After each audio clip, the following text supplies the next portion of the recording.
செல்லாத்தா செல்ல மாறியாத்தா செல்லாத்தா செல்ல மாறியாத்தா எங்கள் சிந்தையில் வந்து அரை வினாடி நில்லாத்தா கண்ணாத்தா பொன்ன காணாட்டா கண்ணாத்தா பொன்ன காணாட்டா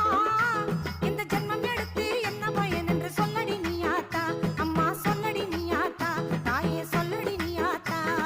செல்லாத்தா செல்ல மாறியாத்தா எங்கள் சிந்தையில்